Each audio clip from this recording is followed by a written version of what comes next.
ಎಲ್ರಿಗೂ ನಮಸ್ಕಾರ. Welcome back to my YouTube channel. Full video ನೋಡಿ, ತುಂಬ ಚೆನ್ನಾಗಿದೆ. ಆ್ಯಂಡ್ ಇನ್ನೊಂದೇನಂತ ಹೇಳಿದ್ರೆ, ಯಾರನ್ನ ಯೂಟ್ಯೂಬ್ ಚಾನಲ್ನ ಫಸ್ಟ್ ಟೈಮ್ ನೋಡ್ತಿದ್ದೀರಾ ದಯವಿಟ್ಟು ಸಬ್ಸ್ಕ್ರೈಬ್ ಮಾಡಿಕೊಡಿ ಆ್ಯಂಡ್ ಲೈಕ್ ಮಾಡಿ, ಶೇರ್ ಮಾಡಿ ಆ್ಯಂಡ್ ಸಪೋರ್ಟ್ ಮಾಡಿ ಅಂತ ಹೇಳ್ತೀನಿ. ಪ್ಲೀಸ್ ಬೆಲ್ ಐಕಾನ್ನ ಕ್ಲಿಕ್ ಮಾಡಿ, ಯಾಕಂತ ಹೇಳಿದ್ರೆ ನಿಮಗೆ ಮುಂದೆ ಬರುವಂತಹ ವೀಡಿಯೋಸ್ಗಳು ನಿಮಗೆ ಬೇಗನೆ ನೋಟಿಫಿಕೇಶನ್ ಬರುತ್ತೆ ನಿಮ್ಮ ಒಂದು ಮೊಬೈಲ್ಗೆ. ಸೊ ಹಾಗಾಗಿ ಲೆಟ್ಸ್ ಸ್ಟಾರ್ಟ್ ದ ವಿಡಿಯೋ. ನಾನು ಇವಾಗ ಮೈಸೂರು ಪ್ಯಾಲೇಸ್ಗೆ ಬಂದಿದ್ದೀನಿ. ಹೌದು, ಇವತ್ತು ನಿಮಗೆ ಫುಲ್ ಮೈಸೂರು ಪ್ಯಾಲೇಸ್ದು ಫುಲ್ ವ್ಯೂ ತೋರಿಸ್ತೀನಿ. ಒಳಗಡೆ ಹೋಗ್ಬಿಟ್ಟು ಏನೆಲ್ಲ ಇದೆ ಮೈಸೂರು ಎಲ್ಲನೂ ಕೂಡ ಕ್ಲಿಯರ್ ಆಗಿ ಎಂಡ್ ಟು ಎಂಡ್ ನಾನು ನಿಮಗೆ ಈ ವಿಡಿಯೋದಲ್ಲಿ. ಸೊ ಬನ್ನಿ, let's start the video. Full video ನೋಡಿ, ಓಕೆ? ಬನ್ನಿ, ಟಿಕೆಟ್ ತೊಗೊಂಡು ಒಳಗಡೆ ಹೋಗೋಣ. ಆ್ಯಂಡ್ ಟಿಕೆಟ್ ಎಷ್ಟಿರುತ್ತೆ ಅಂತ ಹೇಳಿದ್ರೆ ತೋರಿಸ್ತೀನಿ. ಅರಮನೆಗೆ ಎಂಟ್ರಿ ಫೀಸ್ ಎಷ್ಟಿರುತ್ತೆ ಅಂತ ಹೇಳಿದ್ರೆ, ವಯಸ್ಕರಿಗೆ 120 ರೂಪಾಯಿ, 10 ವರ್ಷದಿಂದ 18 ವರ್ಷದ ಮಕ್ಕಳಿಗೆ 70 ರೂಪಾಯಿ, ಪ್ರವಾಸಿ ಮಕ್ಕಳಿಗೆ 50 ರೂಪಾಯಿ, ವಿದೇಶಿ ಪ್ರವಾಸಿಗರಿಗೆ 1000 ರೂಪೀಸ್, 10 ವರ್ಷದಿಂದ ಕೆಳಗಡೆ ಇರೋರಿಗೆ ಫ್ರೀ ಆಗಿರುತ್ತೆ. ಅರಮನೆಯ ಮುಖ್ಯ ದ್ವಾರ ಅಂದರೆ ಮೇನ್ ಗೇಟ್ ಯಾವಾಗಲೂ ಕೂಡ ಕ್ಲೋಸ್ ಇರುತ್ತೆ. ನಿಮಗೆ ವರಹ ಗೇಟಿಂದನೇ ಮಾತ್ರ ನಿಮಗೆ ಎಂಟ್ರಿ ಇರೋದು. ಸೊ ನಾವೀಗ ಟಿಕೆಟ್ ತೊಗೊಂಡು ಎಂಟ್ರಿ ಆಗ್ತಾ ಇದ್ದೀವಿ ಅರಮನೆಯ ಒಳಗಡೆ. ಅರಮನೆ ಒಳಗಡೆ ಯಾರಿಗೂ ಕೂಡ ಚಪ್ಪಲಿ ಅಲೋ ಇರೋದಿಲ್ಲ. ಯಾಕಂತ ಹೇಳಿದ್ರೆ ಅರಮನೆಯ ಒಳಗಡೆ ಆತ್ಮವಿಲಾಸ ಗಣಪತಿ ದೇವಸ್ಥಾನ ಇರೋದ್ರಿಂದ ರಾಜ ಮನೆತನದವರು ಕೂಡ ಒಳಗಡೆ ಚಪ್ಪಲಿ ಹಾಕೊಂಡು ಹೋಗಲ್ಲ. ಅರಮನೆ ಒಳಗಡೆ ಇಂಪಾರ್ಟೆಂಟ್ ಟೈಲ್ಸ್ಗಳನ್ನ ಯೂಸ್ ಮಾಡಿರೋದ್ರಿಂದ ಆ ಒಂದು ಟೈಲ್ಸ್ಗಳು ಹಾಳಾಗುತ್ತೆ ಅಂತ ಹೇಳಿಬಿಟ್ಟು ಚಪ್ಪಲಿನ ಈಚೆ ಬಿಟ್ಟೆ ಹೋಗಲಿಕ್ಕೆ ಅಂತ ಹೇಳ್ತಾರೆ. ಸೊ ನಾವೀಗ ಚಪ್ಪಲಿನ ಸ್ಟ್ಯಾಂಡ್ಗೆ ಬಿಡಕ್ಕಂತ ಹೋಗ್ತಾ ಇದ್ದೀವಿ. ಈ ಅಂಬಾವಿಲಾಸ ಅರಮನೆನ ಕಟ್ಟಿದ್ದು ನಾಲ್ವಡಿ ಕೃಷ್ಣರಾಜ ಒಡೆಯರವರು. ಕನ್ಸ್ಟ್ರಕ್ಷನ್ ಪೀರಿಯಡ್ ಬಂದು 1897ರಿಂದ 1912ರವರೆಗೆ ಈ ಒಂದು ಅರಮನೆನ ನಿರ್ಮಾಣ ಮಾಡ್ತಾರೆ. ಇದರ ಚೀಫ್ ಆರ್ಕಿಟೆಕ್ಟ್ ಹೆನ್ರಿ ಇರ್ವಿನ್ ಮತ್ತು ಇನ್ಸೈಡ್ ಆರ್ಕಿಟೆಕ್ಟ್ ರಾಘವಲು ನಾಯ್ಡು ಅವರು. ಇದರ ಮುಂದಿನ ಪೋರ್ಷನ್ ನಾವೀಗ ಯಾವುದು ನೋಡ್ತಿದ್ದೀವಿ ಅರಮನೆ, ಅದು 1936ರಲ್ಲಿ ಫ್ರಂಟ್ ಪೋರ್ಷನ್ನ ಕಟ್ತಾರೆ. ಇದರ ಚೀಫ್ ಆರ್ಕಿಟೆಕ್ಟ್ ಬಂದು ಹೆನ್ರಿ ಇರ್ವಿನ್ ಆಗಿರ್ತಾರೆ. ಅರಮನೆಯ ಫುಲ್ ಬೌಂಡ್ರಿ 72 ಎಕರೆ ಇದ್ದು ಅರಮನೆ 4 ಎಕರೆಯಲ್ಲಿ ನಿರ್ಮಾಣ ಮಾಡಲಾಗಿದೆ. ಇದನ್ನು ಇಂಡೋ ಸಾರ್ಸನಿಕ್ ಸ್ಟೈಲಲ್ಲಿ ಕನ್ಸ್ಟ್ರಕ್ಷನ್ ಮಾಡಿದ್ದಾರೆ. ಅಂದರೆ ರಾಜಸ್ಥಾನ್ ಸ್ಟೈಲಲ್ಲಿ ನಿಮಗೆ ಈ ಅರಮನೆ ಕಾಣಬಹುದು. ಹಾಗೆ ನಾನು ನಿಮಗೆ ತೋರಿಸ್ಲಿಕ್ಕೆ ಕೊಟ್ಟಿರೋದು ಸೆರೆಮನಿಯಲ್ ಪಾರ್ಟ್. ಹಾಗಿದ್ದರೆ ರೆಸಿಡೆನ್ಷಿಯಲ್ ಪಾರ್ಟ್ ಯಾವುದು? ನಾವೀಗ ಹೋಗ್ತಿರೋದು ಸೆರೆಮನಿಯಲ್ ಪಾರ್ಟ್ ಆಗಿರೋದ್ರಿಂದ ಅದರ ಹಿಂದೆ ಇರುವಂತಹ ಭಾಗ ಮತ್ತು ಜಾಗ ರೆಸಿಡೆನ್ಷಿಯಲ್ ಪಾರ್ಟ್ ಆಗಿ ಕನ್ವರ್ಟ್ ಆಗಿದೆ. ಈಗ ರಾಜವಂಶಸ್ಥರು ಅಲ್ಲೇ ವಾಸ ಮಾಡ್ತಿರೋದು. ಅಲ್ಲಿಗೆ ನಮ್ಗೆ ಯಾರಿಗೂ ಕೂಡ ಎಂಟ್ರಿ ಇರೋದಿಲ್ಲ. ಯಾಕಂತ ಹೇಳಿದರೆ ರಾಜವಂಶಸ್ಥರಿಗೆ ಅದು ಪ್ರೈವೇಟ್ ಪ್ರಾಪರ್ಟಿ ಆಗಿದೆ. ಹಾಗೆಯೇ ಇಲ್ಲಿ ಯೂಸ್ ಮಾಡಿರುವಂತಹ ಬಲ್ಬ್ಗಳ ಸಂಖ್ಯೆ 97,200 ಬಲ್ಬ್ಗಳನ್ನ ಯೂಸ್ ಮಾಡಿದ್ದಾರೆ. ಈ ಬಲ್ಬ್ಗಳನ್ನ ಆನ್ ಮಾಡೋದು ಯಾವಾಗ ಅಂದರೆ ಗವರ್ನಮೆಂಟ್ ಹಾಲಿಡೇಸ್ ದಿನ ಮತ್ತು ನವರಾತ್ರಿ ಟೈಮಲ್ಲಿ ಆನ್ ಮಾಡ್ತಾರೆ, ಮತ್ತು ಭಾನುವಾರ ಟೈಮ್ ಕೂಡ ಆನ್ ಮಾಡ್ತಾರೆ. ನೀವೀಗ ನೋಡ್ತಿರೋದು ಅರಮನೆ ಮೇಲಿರುವಂತಹ ಗೋಪುರ. ಆ ಗೋಪುರದ ಮೇಲೆ ಪಂಚಕಳಶಗಳಿದೆ. ಆ ಪಂಚಕಳಶಗಳ ಮಧ್ಯ ಆ ಒಂದು ಫ್ಲ್ಯಾಗ್ ಕಾಣುತ್ತೆ. ಆ ಫ್ಲ್ಯಾಗ್ ಬಂದು ಪ್ಯೂರ್ ಗೋಲ್ಡ್ ಫ್ಲ್ಯಾಗು. ಅದರ ಒಂದು ವೆಯ್ಟ್ 2.7 kg ಇರುತ್ತೆ. ಆ ಒಂದು ಬಾವುಟ ಮಾತ್ರ ನಾನು ಹೇಳ್ತಿರೋದು ಅದು ಪ್ಯೂರ್ ಗೋಲ್ಡ್ ಆಗಿರುತ್ತೆ. ತುಂಬ ಜನಕ್ಕೆ ಆ ಒಂದು ವಿಚಾರ ಗೊತ್ತಿಲ್ಲ. ಪ್ಲೀಸ್ ನೀವು ವಿಸಿಟ್ ಮಾಡಿದ್ರೆ ನೆಕ್ಸ್ಟ್ ಟೈಮು ಅರಮನೆಗೆ ಈ ಸಣ್ಣ ಸಣ್ಣ ವಿಚಾರಗಳನ್ನ ಕೂಡ ನೀವು ತಿಳ್ಕೋಬಹುದು. ಹಾಗೆಯೇ ಗೌರ್ಮೆಂಟ್ ಕಡೆಯಿಂದ ಸರ್ಟಿಫೈಡ್ ಆಗಿರುವಂಥ ಗೈಡ್ಗಳು ಸಿಗ್ತಾರೆ, ಅವ್ರನ್ನ ಕಾಂಟ್ಯಾಕ್ಟ್ ಮಾಡ್ಬೋದು. ನೀವು ಈಗ ನೋಡ್ತಾ ಇರೋದು ಹಳೆಯ ಮಾದರಿಯ ಅರಮನೆ. ಈ ಅರಮನೆನ ಪ್ಯೂರ್ ಸ್ಯಾಂಡಲ್ವುಡ್ನ ಬಳಸಿ ಈ ಅರಮನೆನ ಕಟ್ಟಿರ್ತಾರೆ. ಈ ಅರಮನೆ ಮದುವೆ ಸಂದರ್ಭದಲ್ಲಿ 40% ಭಾಗ ಸುಟ್ಟು ಹೋಗುತ್ತೆ. ಇನ್ನು ಮಿಕ್ಕಿದ್ದ 60% ಡೆಮಾಲಿಷ್ ಮಾಡಿ ಈಗಿನ ಅರಮನೆನ ಕನ್ಸ್ಟ್ರಕ್ಷನ್ ಮಾಡ್ತಾರೆ. ಪಕ್ಕದಲ್ಲಿ ಏನು ನೋಡ್ತಿದ್ದೀರಾ ನೀವು, ಅದು ಚಾಮುಂಡೇಶ್ವರಿ ವಿಗ್ರಹ. ದಸರಾ ಟೈಮಲ್ಲಿ ಜಂಬೂ ಸವಾರಿಗೆ ಈ ವಿಗ್ರಹನೇ ಬಳಸೋದು. ಇಲ್ಲಿರುವಂಥ ಗೊಂಬೆಗಳು ಏನು ನೋಡ್ತಿದ್ದೀರಾ, ಇದು ಇಟಾಲಿಯನ್ ಮಾರ್ಬಲ್ ನಿಯೋಶಾಸ್ತ್ರೀಯ ಪ್ರತಿಮೆಗಳು ಅಂತ ಹೇಳ್ತಾರೆ. ಬ್ರಿಟಿಷರು ರಾಜರಿಗೆ ಗಿಫ್ಟ್ ಆಗಿ ಕೊಟ್ಟು ಹೋಗಿರ್ತಾರೆ. ಈಗ ನೀವು ನೋಡ್ತಿರೋದು ವೀಣಾ ಗಣೇಶನ ಮಂಟಪ. ಈ ವೀಣಾ ಗಣೇಶನ ಮಂಟಪ ಮೈಸೂರು ಪ್ಯಾಲೇಸ್ ಬಿಟ್ಟರೆ ನಿಮಗೆ ಕಾಣಸಿಗೋದು ಜೋಧ್ಪುರ್ ಪ್ಯಾಲೇಸ್ ರಾಜಸ್ಥಾನದಲ್ಲಿ ಮಾತ್ರ. ಇದರ ವಿಶೇಷತೆ ಅದರ ಮೇಲಿರುವಂತಹ ಮಿರರ್ ವರ್ಕ್ ಮತ್ತು ಆ ಕೆತ್ತನೆಗಳು. ಹಾಗೆ ನೀವು ಮೇಲ್ಗಡೆ ನೋಡಿದ್ರೆ ಆ ಒಂದು ಆರ್ಕಲ್ಲಿ ನಿಮಗೆ ಒಂದು ಡಿಸೈನ್ ಕಾಣುತ್ತೆ, ಅದು ಮಾರ್ಬಲಿಂದ ಮಾಡಿರುವಂತಹ ಆರ್ಕ್. ಅದು ಗೋತಿಕ್ ಸ್ಟೈಲ್ ಆ್ಯಂಡ್ ಗೋತಿಕ್ ಡಿಸೈನ್ ಅಂತ ಹೇಳಬಹುದು. ಇದು ರಾಜಸ್ಥಾನದಿಂದ ಬಂದಿರುವಂತಹ ಗೊಂಬೆಗಳು. ಅಂದರೆ ಇದು ಇಟಾಲಿಯನ್ ಮಾರ್ಬಲ್ಗಳಿಗಿಂತ ತುಂಬ ಹಳೆಯ ಒಂದು ಮಾರ್ಬಲ್ಸ್ಗಳು. ಹಾಗೆ ಇದನ್ನು ಡಾಲ್ಸ್ ಗ್ಯಾಲರಿ ಅಂದರೆ ಗೊಂಬೆ ತೊಟ್ಟಿ ಅಂತ ಹೋಗ್ತಾರೆ. ನೀವು ನೋಡ್ತಿರ್ಬೋದು ಆ ಕಮಾನ್ಗಳೆಲ್ಲ ನಿಮಗೆ ಮಾರ್ಬಲಿಂದನೇ ಮಾಡಿರುವಂತಹದ್ದು. ನೀವು ಹಾಗೆ ಮುಂದೆ ಹೋದರೆ 2 ಆನೆಗಳ ಮುಖಗಳು ಸಿಗುತ್ತೆ. ಆ 2 ಆನೆಗಳ ಮುಖ ರಿಯಲ್ ಆನೆಗಳ ಮುಖಗಳಾಗಿರುತ್ತೆ. ಆದರೆ ಆ ಒಂದು ದಂತ ಮತ್ತು ಕಣ್ಣು ಆರ್ಟಿಫಿಷಿಯಲ್. ಯಾಕಪ್ಪ ಈ 2 ಆನೆಗಳನ್ನ ಇಲ್ಲಿ ಹಾಕಿದ್ದಾರೆ ಮತ್ತು ಅದು ಯಾಕೆ ರಿಯಲ್ ಅಂತ ನೀವು ಕೇಳಬಹುದು. ಹೌದು, ಇದರ ಹಿಂದೆ ಒಂದು ಕತೆ ಇದೆ. ಆ ಕತೆ ಏನಪ್ಪ ಅಂತ ಹೇಳಿದ್ರೆ 1952ರಲ್ಲಿ ಮಹಾರಾಜರು 2 ಆನೆಗಳನ್ನ ಬೇಟೆ ಆಡ್ತಾರೆ. ಯಾಕಂತ ಹೇಳಿದ್ರೆ ಬಂಡೀಪುರದಲ್ಲಿರುವಂಥ ಜನರಿಗೆ ಈ 2 ಆನೆಗಳು ತುಂಬಾ ತೊಂದರೆ ಕೊಡ್ತಾ ಇರುತ್ತೆ. ಹಾಗಾಗಿ ಈ 2 ಆನೆಗಳನ್ನ ಬೇಟೆ ಆಡಿ ಅದರ ನೆನಪಿಗೋಸ್ಕರ ಇದನ್ನು ಇಟ್ಕೊಳ್ತಾರೆ. ಇದು ನೋಡ್ತಿದ್ದೀರಾ ನೀವು, ಇದು ಬ್ರಾಸ್ ಮೇಡ್ ಎಲಿಫೆಂಟ್ ಗೇಟ್. ಇಂಗ್ಲೆಂಡ್ನಿಂದ ಇದನ್ನು ಇಂಪೋರ್ಟ್ ಮಾಡ್ಕೊಳ್ತಾರೆ. ನೀವು ಅದ್ರ ಮೇಲೆ ನೋಡ್ತಿರಬಹುದು ಸತ್ಯಮೇವೋ ದುರಾಮ್ಯಹಂ ಅಂದರೆ ಹಿಂದಿ ವರ್ಡ್ ಅದು. ಅದರ ಅರ್ಥ ಸತ್ಯವನ್ನು ನಾನು ಎತ್ತಿ ಹಿಡಿತೀನಿ, ಸತ್ಯಮೇವ ಜಯತೆ ಅಂತ ಹೇಳ್ತಾರಲ್ಲ, ಅದರ ಮೀನಿಂಗ್ನ ಕೊಡುತ್ತೆ. ಹಾಗೆಯೇ ಗಂಡಬೇರುಂಡ ಲಾಂಛನ ಕೂಡ ನೀವು ನೋಡಬಹುದು. ನೀವೀಗ ನೋಡ್ತಾ ಇರೋದು ಇಟಾಲಿಯನ್ ವಾಲ್ ಟೈಲ್ಸ್. ಹಾಗೆಯೇ ನೀವು ಮೇಲ್ ನೋಡಿದ್ರೆ ನಿಮಗೆ ಕಾಣೋದು ಕ್ಯಾನ್ವಸ್ ಆಯಿಲ್ ಪೇಂಟಿಂಗ್. ಇದು ದಸರಾ ಮೆರವಣಿಗೆಯ ಚಿತ್ರಗಳಾಗಿರುತ್ತೆ. ಇದು ಯಾವುದೇ ಒಂದು ಇಮ್ಯಾಜಿನರಿ ಪೇಂಟಿಂಗ್ಸ್ ಅಲ್ಲ, ರಿಯಲ್ ಪಿಕ್ಚರ್ಸ್ ಅಂದರೆ ರಿಯಲ್ ಟೈಮ್ ಪಿಕ್ಚರ್ಸ್. ಯಾವಾಗ ದಸರಾ ನಡೀತಾ ಇತ್ತು ಆ ಒಂದು ದಸರಾದ ಒಂದು ಮೆರವಣಿಗೆಯ ಚಿತ್ರಗಳು ರಿಯಲ್ ಆಗಿ ಬಿಡಿಸಿರುವಂಥದ್ದು. ಇದು 2D 3D ಚಿತ್ರಗಳಾಗಿರುತ್ತೆ. ಇದು ಅರಮನೆಯ ಹೈಲೈಟ್. ಇದನ್ನು 6 ಆರ್ಟಿಸ್ಟ್ಗಳು 13 ವರ್ಷ ಟೈಮ್ ತಗೊಂಡು ಈ ಡ್ರಾಯಿಂಗ್ನ ಮಾಡ್ತಾರೆ. ಅದರಲ್ಲಿ ಮೇನ್ ಆರ್ಟಿಸ್ಟ್ಗಳು ಬಂದು ಕೇಶವಯ್ಯ ನಾಗರಾಜ್, ಸುಬ್ರಹ್ಮಣ್ಯ ರಾಜ್, ವೈ ನಾಗರಾಜು, SR ಅಯ್ಯಂಗರ್ ಮತ್ತು ಸ್ವಾಮಿ. ಈ ಮೇನ್ 6 ಕಲಾವಿದರುಗಳು 13 ವರ್ಷ ಈ ಡ್ರಾಯಿಂಗ್ನ ಮಾಡ್ತಾರೆ. ನೀವೀಗ ನೋಡ್ತಾ ಇರೋದು ಆಕ್ಟಗನ್ ಆಕಾರದಲ್ಲಿರುವಂತಹ ಮದುವೆ ಹಾಲ್ ಅಂದರೆ ಮ್ಯಾರೇಜ್ ಹಾಲ್. ಇದು ಅಷ್ಟಭುಜಾಕೃತಿಯಲ್ಲಿ ಈ ಒಂದು ಹಾಲ್ನ ಕನ್ಸ್ಟ್ರಕ್ಟ್ ಮಾಡಿದ್ದಾರೆ. ಅಂದರೆ ಅಲ್ಲಿರುವಂಥ ಪಿಲ್ಲರ್ ಎಲ್ಲ ಕಾಸ್ಟ್ ಐರನ್ ಪಿಲ್ಲರ್ಗಳಾಗಿರುತ್ತೆ. ಇದೆಲ್ಲ ಸ್ಕಾಟ್ಲ್ಯಾಂಡಿಂದ ಇಂಪೋರ್ಟ್ ಆಗಿರುತ್ತೆ. ನಿಮಗೆ ಕಾಣ್ತಿರುವಂಥ ಮೇಲ್ಛಾವಣಿ ಹಾಗೂ ಚಾನ್ಲಿಯರ್ ಕೂಡ ಚೆಕೊಸ್ಲೊವಾಕಿಯಾ ಇಂದ ಬಂದಿರುವಂಥದ್ದು. ಸ್ಟಿಲ್ ಇದೆಲ್ಲ ಇನ್ನು ವರ್ಕಿಂಗ್ನಲ್ಲಿ ಇದೆ. ಆದರೆ ನಿಮಗೆ ಇದೆಲ್ಲ ವುಡ್ಡಿಂದ ಮಾಡಿರುವಂಥ ಪಿಲ್ಲರ್ಸ್ ಥರ ಕಾಣುತ್ತೆ. ಆದರೆ ಇದು ಪ್ಯೂರ್ಲಿ ಕಾಸ್ಟ್ ಐರನ್ನಿಂದ ಮಾಡಿರುವಂಥ ಪಿಲ್ಲರ್ಸ್ಗಳು. ಅದು ಕೂಡ ಸ್ಕಾಟ್ಲ್ಯಾಂಡಿಂದ ಇಂಪೋರ್ಟ್ ಆಗಿರುತ್ತೆ. ಈಗ ಮೇಲೆ ನೀವೇನು ನೋಡ್ತಾ ಇದ್ದೀರಾ ಆ ಒಂದು ಕಲ್ಲು ಪ್ಯೂರ್ ನಿಮಗೆ ಬ್ಲ್ಯಾಕ್ ಗ್ರಾನೈಟ್ ಆಗಿರುತ್ತೆ. ನೀವು ಅಬ್ಸರ್ವ್ ಮಾಡ್ತಾ ಇರಬಹುದು. ಸೊ ಅದರ ನಿಮಗೆ ಆ ಒಂದು ಕಲ್ಲು, ಆ ಒಂದು ಸ್ಟೋನ್ ಏನಿದೆ, ಆ ಒಂದು ಬ್ಲ್ಯಾಕ್ ಕಲರ್ ಕಾಣ್ತಾ ಇರೋದು ಅದೆಲ್ಲ ಬ್ಲ್ಯಾಕ್ ಗ್ರಾನೈಟ್, ಇಂಪೋರ್ಟೆಡ್ ಗ್ರಾನೈಟ್ ಆಗಿದೆ.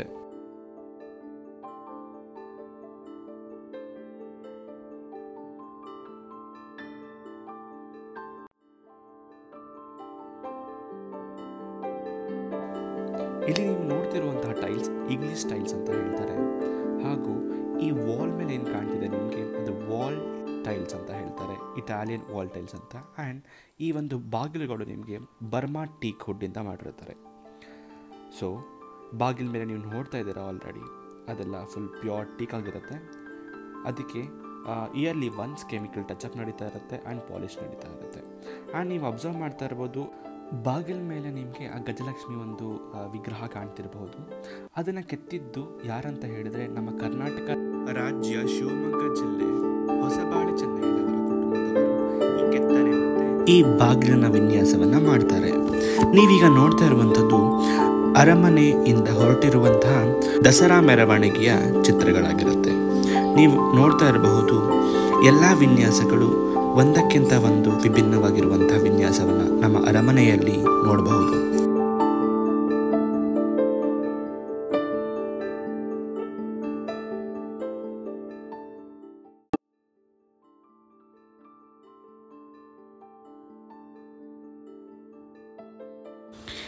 ಈಗ ನೀವು ನೋಡ್ತಾ ಇರೋದು ರಾಜಮನೆತನದ ರಾಜವಂಶಸ್ಥರ ಭಾವಚಿತ್ರಗಳು. ಇದೆಲ್ಲ ಕ್ಯಾನ್ವಸ್ ಪೇಂಟಿಂಗ್ ಆಗಿರುತ್ತೆ, ಆಯಿಲ್ ಪೇಂಟಿಂಗ್. ಇದು ತುಂಬ ಆರ್ಟಿಸ್ಟ್ಗಳು ಬಿಡಿಸಿರುವಂತಹ ಚಿತ್ರಗಳು. ಅಂದರೆ ಒಬ್ಬರು ಮಾತ್ರ ಅಲ್ಲ, ತುಂಬ ಜನ ಆರ್ಟಿಸ್ಟ್ಗಳು ಅಂದರೆ ಲೋಕಲ್ ಆರ್ಟಿಸ್ಟ್ಗಳು ಬಿಡಿಸಿರುವಂತಹ ಭಾವಚಿತ್ರಗಳು.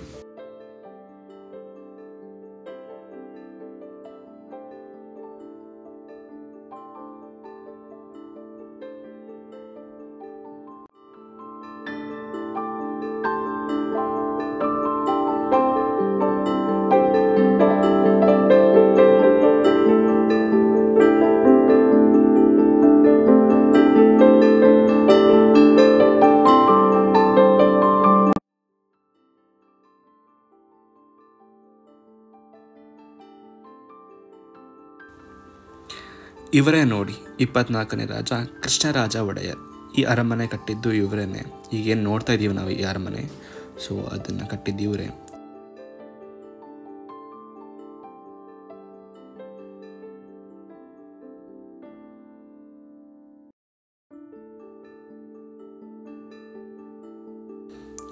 ನೀವಿದೀಗ ಏನು ನೋಡ್ತಾ ಇದ್ದೀರಾ, ಕೆಂಪನಂಜ ಅಮ್ಮಣ್ಣಿಯವರು. ಸೊ ಇವರೇನೆ ಈ ಅರಮನೆಯ ಫೌಂಡರ್. ಸೊ ಇದು ಕೂಡ 3D ಪೇಂಟಿಂಗ್ ಆಗಿರುತ್ತೆ. ಸೊ ಅಬ್ಸರ್ವ್ ಮಾಡಿ ಯಾವತ್ತಾದರೂ ಹೋದಾಗ ನೀವು ಅರಮನೆಗೆ.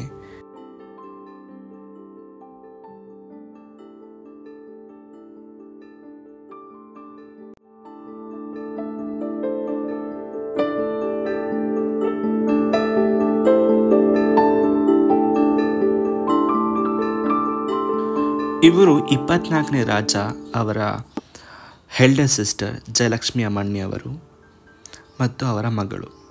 ಇವರು ದತ್ತುಪುತ್ರ ಜಯಚಾಮರಾಜ ಒಡೆಯರ್. ಇವರು ತಮಿಳ್ನಾಡು ಗವರ್ನರ್ ಆಗಿರ್ತಾರೆ, ಎಕ್ಸ್ ಗವರ್ನರ್ ಆಗಿ. ಹಾಗೆ ನಮ್ಮ ಕರ್ನಾಟಕದ ಗವರ್ನರ್ ಕೂಡ ಆಗಿರ್ತಾರೆ. ಇದು ನೀವೇನು ನೋಡ್ತಾ ಇದ್ದೀರಾ, ಇದು ರಾಜ ರವಿವರ್ಮ ಅವರ ಒರಿಜಿನಲ್ ಪೇಂಟಿಂಗ್. ಈ ಪೇಂಟಿಂಗ್ ಮಾಡಿದ್ದು British artist actually, card speed ಅಂತ. ವೈಫ್ ಅಲೆಕ್ಸಾಂಡ್ರಾ ಮತ್ತು ಎಡ್ವರ್ಡ್ ಅವರ ಒಂದು ಭಾವಚಿತ್ರನ ನೀವು ನೋಡಬಹುದು ಇಲ್ಲಿ. ಆಮೇಲೆ ಆ ಒಂದು ಫ್ರೇಮ್ ನಿಮಗೆ ಅದು ಪ್ಯೂರ್ ಗೋಲ್ಡ್ ಒಂದು ಕೋಟೆಡ್ ಆಗಿರುವಂತಹ ಒಂದು ಫ್ರೇಮ್ ಆಗಿರುತ್ತೆ.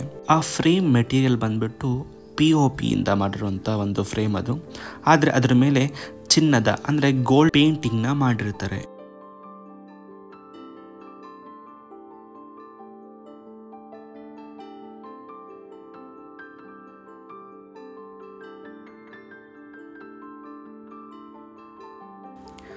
ಇದೀಗ ನೀವು ನೋಡ್ತಾ ಇರುವಂಥದ್ದು ಜ್ಯುವೆಲ್ರಿ ಬಾಕ್ಸ್ ಅಲ್ಲ, ಅದು invitation box and gift box. ನೋಡಿ, ಆವಾಗಲೇ ಇತ್ತು ರಿಟರ್ನ್ ಗಿಫ್ಟ್ ಅನ್ನೋ ಕಾನ್ಸೆಪ್ಟ್ಗಳು. ಸೊ ಆ ಎಲ್ಲ ಬಾಕ್ಸ್ಗಳು ಮಾಡಿರುವಂಥದ್ದು ಪ್ಯೂರ್ ಸ್ಯಾಂಡಲ್ವುಡ್ಡಿಂದ ಮಾಡಿರುವಂಥ ಗಿಫ್ಟ್ ಬಾಕ್ಸ್ಗಳು ಮತ್ತು ಸಿಲ್ವರಿಂದ ಮಾಡಿರುವಂಥ ಪ್ಯೂರ್ ಬೆಳ್ಳಿಯ ಒಂದು ಬಾಕ್ಸ್ಗಳಾಗಿರುತ್ತೆ. ಅದರಲ್ಲಿ ಇನ್ವಿಟೇಷನ್ ಇಲ್ಲ ಅಂತ ಹೇಳಿದ್ರೆ ಏನಾದರೂ ಗಿಫ್ಟ್ ಹಾಕಿ ರಿಟರ್ನ್ ಗಿಫ್ಟ್ ಥರ ಅದನ್ನು ಕಳಿಸ್ಕೊಡ್ತಾಯಿದ್ರು. ಆಮೇಲೆ ಆ ಒಂದು ಬಾಕ್ಸ್ಗಳ ಮೇಲೆ ಆ ಒಂದು ರಾಜ್ಯದ ಒಂದು ಸಿಂಬಲ್ ಇರ್ತಾ ಇತ್ತು. ಆ್ಯಂಡ್ ಅದೊಂದು ಗರಿಮೆ ಅಂದರೆ ಅವರ ಒಂದು ರಾಜ್ಯದ ಒಂದು ಶ್ರೀಮಂತಿಕೆನ ತೋರಿಸುವಂತಹ ಒಂದು ಬಾಕ್ಸ್ ಆಗಿತ್ತು. ನೀವೀಗ ಏನು ನೋಡ್ತಿದ್ದೀರಾ, ಆ ಒಂದು ಪೇಂಟಿಂಗ್ ಅಂದರೆ ಆ ಒಂದು ಜಂಬೂ ಸವಾರಿ ಅಂದರೆ ರಾಜರು ಕೂತ್ಕೊಂಡು ಹೋಗ್ತಿರುವಂತಹ ಜಂಬೂ ಸವಾರಿಯ ಪೇಂಟಿಂಗ್ನ ಕೇಶವಯ್ಯನವರು 5 ವರ್ಷ ತಗೊಂಡು ಮಾಡ್ತಾರೆ. ಅಂದರೆ ಮಿಕ್ಕಿದ್ದೆಲ್ಲ ನಿಮಗೆ 13 ವರ್ಷ ತಗೊಳ್ಳುತ್ತೆ. ಆದರೆ ಇದೊಂದು ಪೇಂಟಿಂಗ್ ಮಾತ್ರ ನಿಮಗೆ ಕೇಶವಯ್ಯನವರು ಲೋಕಲ್ ಆರ್ಟಿಸ್ಟ್ ಅವರು 5 ಇಯರ್ಸ್ ತೊಗೊಂಡು ಈ ಪೇಂಟಿಂಗ್ನ ಮಾಡ್ತಾರೆ. ಅದು ಜಂಬೂ ಸವಾರಿಯ ಒಂದು ಪೇಂಟಿಂಗ್ ಆಗಿರುತ್ತೆ. ಅದರಲ್ಲಿ ರಾಜರು ಮಾತ್ರ ಕೂತ್ಕೊಂಡು ಬರ್ತಾಯಿದ್ರು ಆವಾಗಿನ ಟೈಮಲ್ಲಿ. ಆದರೆ ಈಗ ತಾಯಿ ಚಾಮುಂಡೇಶ್ವರಿನ ಕೂರಿಸಿ ಆ ಒಂದು ಮೆರವಣಿಗೆನ ಮಾಡ್ತಾರೆ.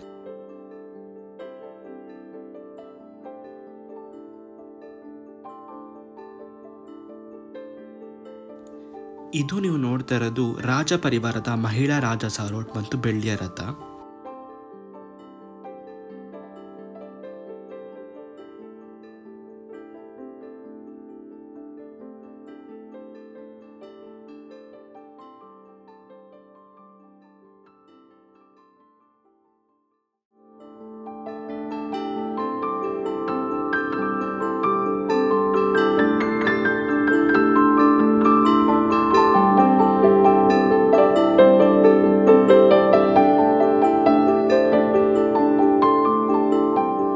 ನೀವೀಗ ನೋಡ್ತಿರುವಂಥದ್ದು ಆ್ಯಂಬುಲೆನ್ಸ್ ಕಾನ್ಸೆಪ್ಟ್ ನೋಡಿ, ಆ ಒಂದು ಮೆರವಣಿಗೆಯಲ್ಲಿ ಆ್ಯಂಬುಲೆನ್ಸ್ ಕಾನ್ಸೆಪ್ಟ್ ಆವಾಗಿಂದನೂ ಕೂಡ ಇದೆ. ಹಾಗೆ ನೀವೀಗ ನೋಡ್ತಿರುವಂಥದ್ದು ವಿಜಯದಶಮಿ ಆದಮೇಲೆ ನಡೆಯುತ್ತಿರುವಂತಹ ಬೆಟ್ಟದಲ್ಲಿ ರಥೋತ್ಸವ. ಸೊ ರಾಜರೇ ಖುದ್ದಾಗಿ ಅಲ್ಲಿ ರಥವನ್ನು ಎಳಿತಿರೋದನ್ನು ನೀವು ನೋಡಬಹುದು. ವಿಜಯದಶಮಿ ಆದಮೇಲೆ ಅಮ್ಮನವರ ಒಂದು ರಥೋತ್ಸವ ನಡೆಯುತ್ತೆ, ಆ ಒಂದು ದೃಶ್ಯ. ನೀವೀಗ ನೋಡ್ತಿರುವಂಥದ್ದು ಕುಸ್ತಿ ಅಖಾಡ. ವಿಜಯದಶಮಿಯ ಇಂದಿನ ದಿನ ಅಂದರೆ ಆಯುಧ ಪೂಜೆ ದಿನ ಇಲ್ಲೇ ನಿಮಗೆ ಆ ವಜ್ರಮುಷ್ಟಿಕಾಳಗ ನಡೆಯುತ್ತೆ. ಜಟಾನುಜಟಿಗಳು ಮತ್ತು ಆ ಒಂದು ಕುಸ್ತಿಪಟುಗಳು ಈ ಒಂದು ಜಾಗದಲ್ಲೇ ವಜ್ರಮುಷ್ಟಿಕಾಳಗನ ಮಾಡ್ತಾರೆ.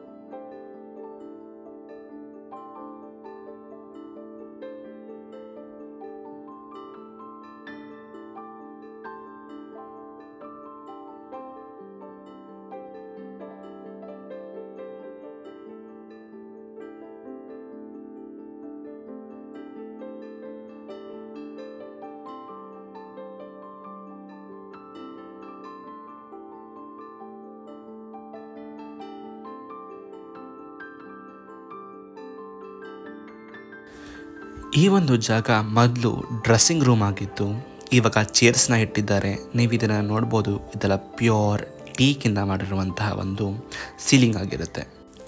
ಇಲ್ಲಿ ನೀವು ನೋಡ್ತಿರಬಹುದು ಕ್ರಿಸ್ಟಲ್ ಚೇರ್ ಮತ್ತು ಬೆಳ್ಳಿಯ ಚೇರು ಮತ್ತು ಅದರ ಪಕ್ಕ ಒಂದು ಫ್ರೇಮ್ ಇದೆ. ಅದು ಒಂದು ಫ್ರೇಮ್ನಲ್ಲಿ ನಿಮ್ಗೆ ಕಾಣ್ತಿರಬಹುದು ಆನೆಯ ಒಂದು ಚಿತ್ರ ಇದೆ. ಆ ಆನೆಯ ಹೆಸರು ಬಂದು ಗಜೇಂದ್ರ ಅಂತ. ಅದು ಒಂದು ಅಂಬಾರಿನ ಹೊರತಾ ಇತ್ತು, ಹಾಗಾಗಿ ಅದು ತೀರ್ಕೊಂಡು ಬಿಡುತ್ತೆ ಕಾಲಕ್ರಮೇಣ. ಆ ಆನೆಯ ನೆನಪಿಗೋಸ್ಕರ ಆ ಆನೆಯ ದಂತದಿಂದ ಆ ಫ್ರೇಮ್ನ ಮಾಡಿ ಆ ಒಂದು ಶೋಕೇಸ್ ಆಗಿಡ್ತಾರೆ. ಸೊ ನೀವು ನೋಡ್ತಿರಬಹುದು ಅಲ್ಲಿ ಬೆಳ್ಳಿ ಚೇರು ಮತ್ತು ಕ್ರಿಸ್ಟಲ್ ಚೇರ್ಗಳೆಲ್ಲ ಆ ಒಂದು ರಾಜವಂಶಸ್ಥರಿಗೆ ಮತ್ತು ರಾಜವಂಶಸ್ಥರ ಗೆಸ್ಟ್ಗಳಿಗೆ ಮಾತ್ರ ಆ ಒಂದು ಚೇರ್ಗಳನ್ನ ಯೂಸ್ ಮಾಡ್ತಾ ಇದ್ರು. ಇದೆಲ್ಲ ಬರ್ಮಾ ಟೀಕಿಂದ ಮಾಡಿರುವಂತಹ ಒಂದು ಫುಲ್ ಪ್ಯೂರ್ ಒಂದು ಸೀಲಿಂಗ್ ಆಗಿರುತ್ತೆ. ಸೊ ನೀವು ನೋಡ್ತಿರಬಹುದು ಎಲ್ಲ ಒಂದು ಕೆತ್ತನೆಗಳು, ಕಾರ್ವಿಂಗ್ಗಳು ತುಂಬಾ ಮನ ಸೆಳೆಯುವಂತಹ ಒಂದು ಕೆತ್ತನೆಗಳಾಗಿರುತ್ತೆ. ನೋಡ್ತಾ ಇದ್ದರೆ ನೋಡ್ತಾನೆ ಇರಬೇಕು ಅನ್ನುವಂತಹ ಒಂದು ಕಾರ್ವಿಂಗ್ಗಳು ಮತ್ತು ಒಂದು ಕೆತ್ತನೆಗಳು ನಮಗೆ ನಿಜವಾಗ್ಲೂ ತುಂಬಾ ಖುಷಿ ಅನ್ನಿಸ್ತಾ ಇರುತ್ತೆ. ನೀವಿಲ್ಲಿ ನೋಡ್ತಿರುವಂತಹ ಜಾಗ್ವಾರ್ ಸ್ಕಾಟ್ಲ್ಯಾಂಡಿಂದ ಇಂಪೋರ್ಟ್ ಮಾಡ್ಕೊಂಡಿರುವಂಥ ಜಾಗ್ವಾರ್ ಆಗಿರುತ್ತೆ.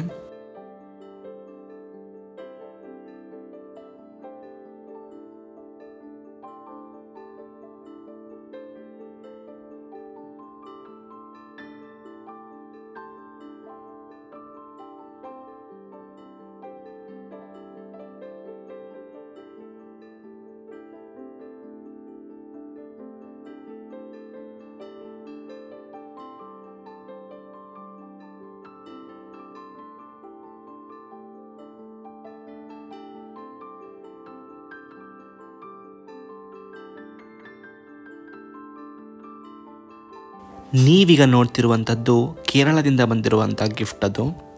ಅದು ತ್ರಿಶೂರಲ್ಲಿ ನಡೆಯುವಂಥ ಒಂದು ಹಬ್ಬ. ಅದೆಲ್ಲ ಆನೆಗಳು ಬಂದ್ಬಿಟ್ಟು ನಿಮಗೆ ದಂತದ ಆನೆಗಳಾಗಿರುತ್ತೆ, ಪ್ಯೂರ್ ದಂತದ ಆನೆಗಳಾಗಿರುತ್ತದು.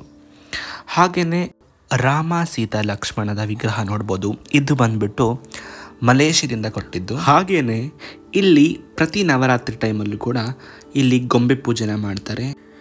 ಇಲ್ಲಿ ನೀವು ನೋಡ್ಬೋದು 7 ಪಿರಂಗಿಗಳನ್ನ ನೋಡಬಹುದು. ಇದು ಬ್ರಿಟಿಷ್ ಅವರು ಮಹಾರಾಜರಿಗೆ ಗಿಫ್ಟ್ ಆಗಿ ಕೊಡ್ತಾರೆ. ಅದು 1883 ಬಿಫೋರ್ 1883 ಇದು ಟಿಪ್ಪು ಪ್ಯಾಲೇಸ್ನಲ್ಲಿ ಇರುತ್ತೆ. ಟಿಪ್ಪು ಪ್ಯಾಲೇಸ್ನ ಡೆಮಾಲಿಷ್ ಮಾಡಿ ಅಲ್ಲಿರುವಂತಹ ಪಿರಂಗಿಗಳನ್ನ ಬ್ರಿಟಿಷರು ಮಹಾರಾಜರಿಗೆ ಗಿಫ್ಟ್ ಆಗಿ ಕೊಡ್ತಾರೆ. ಇಲ್ಲಿ ನವರಾತ್ರಿ ಟೈಮಲ್ಲಿ ಎಲ್ಲ ಗೊಂಬೆಗಳಿಗೂ ಗೊಂಬೆ ನವರಾತ್ರಿ ಪೂಜೆ ನಡೆಯುತ್ತೆ. ನೀವೀಗ ನೋಡ್ತಿರುವಂಥದ್ದು ಬ್ರಿಟಿಷ್ ಮಿರರ್, ಬ್ರಿಟಿಷ್ ಸ್ಟೈಲಲ್ಲಿರುವಂತಹ ಒಂದು ಮಿರರ್. ಈಗ ಹಾಗೆಯೇ ಈ ಮಿರರ್ ಏನು ನೋಡ್ತಿದ್ದೀರಾ ಅದು ಇಟಾಲಿಯನ್ ಮಿರರ್.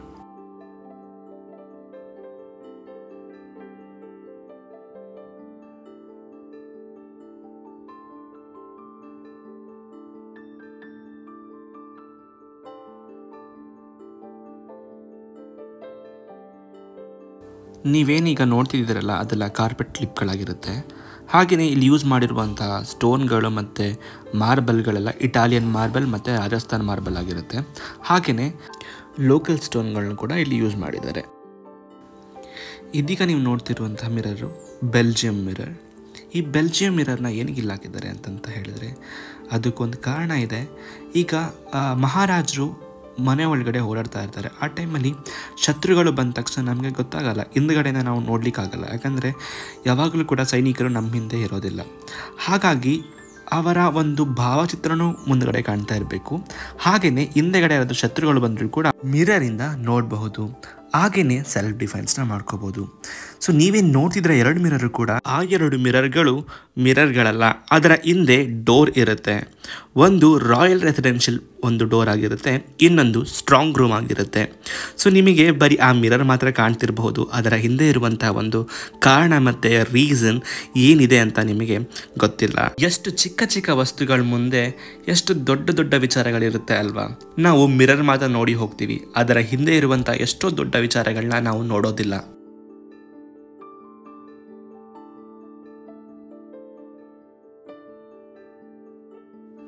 ಇದೇ ನೋಡಿ ರಾಜಾ ರವಿವರ್ಮ ಅವರ ಲಾಸ್ಟ್ ಪೇಂಟಿಂಗ್.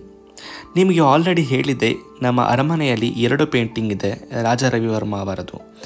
ಒಂದು ಕೆಳಗಡೆ ನಿಮ್ಗೆ ತೋರಿಸಿದೆ, ಇನ್ನೊಂದು ಸೀತಾ ಸ್ವಯಂವರ. ಸೊ ಇದನ್ನು ನೀವು ನೋಡ್ತಿರಬಹುದು. ರಾಜಾ ರವಿವರ್ಮ ಅವರು 1996ರಲ್ಲಿ ಡೆತ್ ಆಗ್ತಾರೆ. ಸೊ ಹಾಗಾಗಿ ಇದೇ ಅವರ ಒಂದು ಲಾಸ್ಟ್ ಪೇಂಟಿಂಗ್ ಆಗಿರುತ್ತೆ. ನೀವೀಗ ನೋಡ್ತಿರುವಂಥ ಕಮಾನುಗಳು 42 ಪಿಲ್ಲರ್ಗಳನ್ನ ಹೊಂದಿರುತ್ತೆ. ಇದು ಅರಮನೆಯ ಪ್ರಮುಖ ಆಕರ್ಷಣೆ ಆಗಿರುತ್ತೆ. ಇದಕ್ಕೆ ರಾಘವಲು ನಾಯ್ಡು ಅವರು ಆರ್ಕಿಟೆಕ್ಟ್ ಆಗಿರ್ತಾರೆ. ಇದರ ಬಗ್ಗೆ ಒಂದು ಸಣ್ಣ ಕಥೆ ಇದೆ. ಆ ಸಣ್ಣ ಕಥೆನ ನಾನು ನಿಮಗೆ ಹೇಳ್ತೀನಿ, ಕೇಳಿಸ್ಕೊಳ್ಳಿ. ಒಂದ್ಸಲ ನಾಲ್ವಡಿ ಕೃಷ್ಣರಾಜ ಒಡೆಯರ್ ಅವರು ರಾಘವಲು ನಾಯ್ಡು ಅವ್ರನ್ನ ಈ ಅರಮನೆಯ ಕನ್ಸ್ಟ್ರಕ್ಷನ್ ಬಗ್ಗೆ ಮಾತಾಡಲಿಕ್ಕೆ ಅಂತ ಊಟಕ್ಕೆ ಕರೀತಾರೆ ಅರಮನೆಗೆ. ಆದರೆ ರಾಘವಲು ನಾಯ್ಡು ಅವರು ಬ್ಲೂ ಪ್ರಿಂಟ್ನ ಮರೆತು ಬಂದಿರ್ತಾರೆ. ಆವಾಗ ಒಂದು ಕಪ್ಪು ಮೊಸರು ಕೇಳ್ತಾರೆ. ಆ ಮೊಸರಿಂದ ಅವರು ತಿಂದಿರುವಂಥ ಹೆಂಜಲು ತಟ್ಟೆ ಮೇಲೆ ಆ ಒಂದು ಬ್ಲೂ ಪ್ರಿಂಟ್ನ ಬರೀತಾರೆ. ಆ ಬ್ಲೂ ಪ್ರಿಂಟ್ನ ಎಕ್ಸ್ಪ್ಲೇನ್ ಮಾಡ್ತಾ ನಾಲ್ವಡಿ ಕೃಷ್ಣರಾಜ ಒಡೆಯರ್ ಅವರು ಆ ಎಂಜಲು ತಟ್ಟೆಗೆ ಕೈ ಹಾಕ್ಬಿಟ್ಟು ಈ ಡಿಸೈನ್ ಹೀಗೆ ಬಂದರೆ ಹೇಗಿರುತ್ತೆ ಅಂತ ರಾಘವಲು ನಾಯ್ಡು ಅವ್ರಿಗೆ ಕೇಳ್ತಾರೆ. ಅದನ್ನು ನೋಡಿದ ಗಾರ್ಡ್ಗಳು ಕೋಪ ಮಾಡಿಕೊಂಡು ರಾಜರನ್ನೇ ನಿನ್ನ ತಟ್ಟೆ ಒಳಗಡೆ ಕೈ ಹಾಕ್ಸಂಗೆ ಮಾಡಿಬಿಟ್ಟ ಅಂತ ಹೇಳಿ ಬೈತಾರೆ. ಅದಕ್ಕೆ ರಾಜರು ಹೇಳ್ತಾರೆ, ಅವರು ಹೇಳಿದ್ದು ನನಗೆ ಅರ್ಥ ಆಗಿದೆ, ಆದರೆ ನಿಮ್ಗೆ ಅರ್ಥ ಆಗಿಲ್ಲ ಅಂತ ಹೇಳಿ ಆ ಗಾರ್ಡ್ನ ಈಚೆ ಕಳಿಸಿ ನಾನು 2 ನಿಮಿಷ ಮಾತಾಡಬೇಕು ಇವ್ರ ಜೊತೆ ಅಂತ ಹೇಳ್ತಾರೆ. ನೋಡಿ, ಎಷ್ಟು ದೊಡ್ಡ ಮಹಾರಾಜರು ಆದರೂ ಕೂಡ ಕಲೆಗೆ ಎಷ್ಟು ಗೌರವನ ಕೊಡ್ತಾರೆ. ಆ ಗೌರವ ಕೊಟ್ಟಿರುವಂಥ ಕಲೆನೇ ಈಗ ನಾವು ನೋಡ್ತಿರುವಂಥ ಈ ಒಂದು ಕಮಾನುಗಳು ಮತ್ತು ಈ ಅರಮನೆ. ಇದೀಗ ನೀವೇನು ನೋಡ್ತಿದ್ದೀರಾ ಆ ಚಿತ್ರಗಳು ದೇವಿ ಚಿತ್ರಗಳು. ಸಿದ್ಧಲಿಂಗ ಸ್ವಾಮಿಯವರು ಪೇಂಟಿಂಗ್ ಮಾಡಿರುವಂತಹ ಒಂದು ಈ ಕ್ಯಾನ್ವಾಸ್ ಪೇಂಟಿಂಗ್ ಚಿತ್ರಗಳಾಗಿರುತ್ತೆ.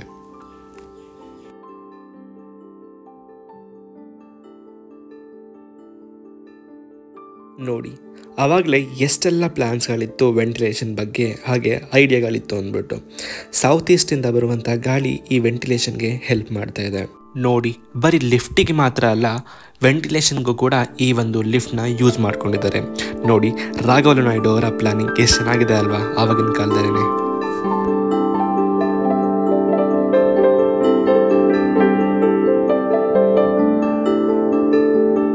ನಾನು ನಿಮಗೆ ಸ್ಟಾರ್ಟಿಂಗ್ ಹೇಳಿದೆ ಆತ್ಮವಿಲಾಸ ಗಣಪತಿಯ ಬಗ್ಗೆ. ಸೊ ಇದೇ ನೋಡಿ, ನೀವು ನೋಡ್ತಿರುವಂಥದ್ದು ಆತ್ಮವಿಲಾಸ ಗಣಪತಿಯ ಬಾಗಿಲು. ಅದರ ಹಿಂದೆ ದೇವಸ್ಥಾನ ಇದೆ. ಈ ಆತ್ಮವಿಲಾಸ ಗಣಪತಿಯ ಒಂದು ಸ್ಪೆಷಾಲಿಟಿ ಏನಪ್ಪ ಅಂತ ಹೇಳಿದರೆ, ನೇಪಾಳದ ಗಂದಕಿ ನದಿಯಲ್ಲಿ ಸಿಗುವಂತಹ 450 ಸಾಲಿಗ್ರಾಮ ಕಲ್ಲುಗಳಿಂದ ಈ ಗಣೇಶನ್ನ ಮೋಲ್ಡ್ ಮಾಡ್ತಾರೆ. ಒಟ್ಟು 6 ಅಡಿ ಎತ್ತರ ಇರುತ್ತೆ, ಅಗಲ 3 ಅಡಿ ಇರುತ್ತೆ. ಪ್ರತಿದಿನ ಸಂಜೆ ಈ ಗಣೇಶನ್ಗೆ ಪೂಜೆ ನಡೀತಾ ಇರುತ್ತೆ. ಆದರೆ ಪಬ್ಲಿಕ್ಗೆ ಯಾವುದೇ ರೀತಿಯ ಒಂದು ಎಂಟ್ರಿ ಇರೋದಿಲ್ಲ, ಬರೀ ರಾಜವಂಶಸ್ಥರಿಗೆ ಮಾತ್ರ ಎಂಟ್ರಿ ಇರುತ್ತೆ. ನೀವೀಗ ಏನು ನೋಡ್ತಿದ್ದೀರ ಆ ಡೋರು ಆನೆಯ ದಂತದಲ್ಲಿ ಮಾಡಿರುವಂತಹ ಡೋರು.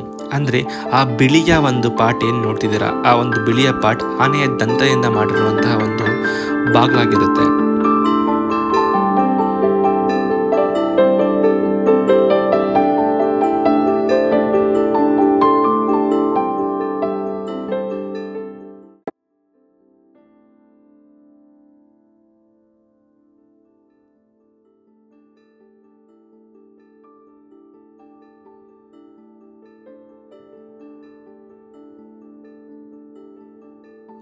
ಇದು ಪ್ರೈವೇಟ್ ದರ್ಬಾರ್ ಹಾಲ್. ಇಲ್ಲಿ ನವರಾತ್ರಿ ಟೈಮಲ್ಲಿ ವಜ್ರ ಖಚಿತ ಸಿಂಹಾಸನವನ್ನು ಇಟ್ಟು 9 ದಿನಗಳ ಕಾಲ ಪೂಜನ ಮಾಡ್ತಾರೆ. ಹಾಗೆ ಮಹಾರಾಜರು ದರ್ಬಾರ್ನ ಮಾಡ್ತಾರೆ. ಅದನ್ನೇ ಖಾಸಗಿ ದರ್ಬಾರ್ ಅಂತ ಕೂಗೋದು. ನೀವು ಆ ಕಂಬಗಳನ್ನ ನೋಡ್ತಿರ್ಬೋದು. ಆ ಕಂಬಗಳು ಮೆಟಲ್ ಪಿಲ್ಲರ್ಸ್ಗಳಾಗಿರುತ್ತೆ. ಆಲ್ರೆಡಿ ನಿಮಗೆ ಕೆಳಗಡೆ ತೋರಿಸಿದ್ದೆ ಮ್ಯಾರೇಜ್ ಹಾಲ್ನಲ್ಲಿ ಸೇಮ್ ಆ ಒಂದು ಮೆಟೀರಿಯಲ್ನ ಯೂಸ್ ಮಾಡಿರುವಂಥ ಕಂಬಗಳು.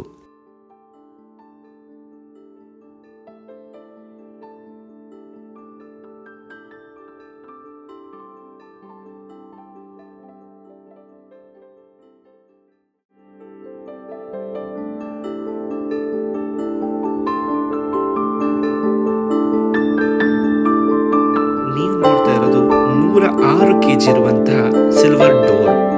ನೀವು ಅದ್ರ ಮೇಲೆ ಕಾರ್ವಿಂಗ್ಗಳನ್ನ ನೋಡಬಹುದು.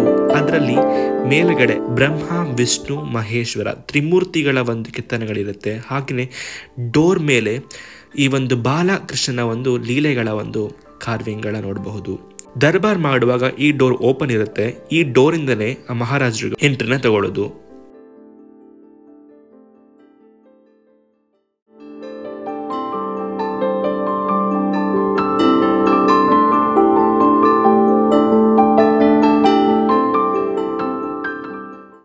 ನಾನು ನಿಮಗೆ ಆವಾಗಲೇ ತೋರಿಸಿದ್ದು ಹಿಂದೆ ಇರುವಂತಹ ಒಂದು ಬಾಗಿಲು, ಇದು ಮುಂದೆ ಬಾಗಿಲು. ನಾನು ಹೇಳಿದೆ ಅಲ್ವಾ, ರಾಜರು ಎಂಟ್ರಿನ ತಗೋತಾರೆ ದರ್ಬಾರ್ ಹಾಲಿಗೆ ಅಂತ.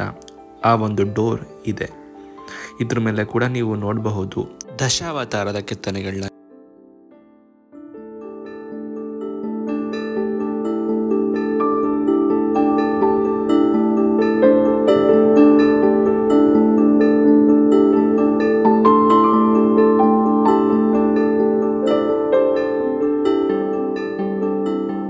ನಾನು ಈ ವಿಡಿಯೋದಲ್ಲಿ ಒಂದು ಮೇನ್ ಟಾಪಿಕ್ ಬಗ್ಗೆ ಮಾತಾಡಿಲ್ಲ. ಆ ಒಂದು ಮೇನ್ ವಸ್ತುನು ಕೂಡ ನಾನು ನಿಮಗೆ ತೋರಿಸಿಲ್ಲ. ಆ ವಸ್ತು ಯಾವುದು, ಆ ಮೇನ್ ಟಾಪಿಕ್ ಯಾವುದು ಅಂತ ಕಮೆಂಟ್ ಬಾಕ್ಸ್ನಲ್ಲಿ ನನಗೆ ಕಮೆಂಟ್ ಮಾಡಿ, ನಾನು ನಿಮಗೆ ಹೇಳ್ತೀನಿ. ಹಾಗೆಯೇ ಆ ಒಂದು ಟಾಪಿಕ್ ಬಗ್ಗೆ ನಾನು ಯಾಕೆ ಹೇಳಿಲ್ಲ, ಅದರಿಂದ ಇರುವಂಥ ರಹಸ್ಯ ಏನು ಅಂತ ನಾನು ನಿಮಗೆ ತಿಳಿಸ್ಕೊಡ್ತೀನಿ.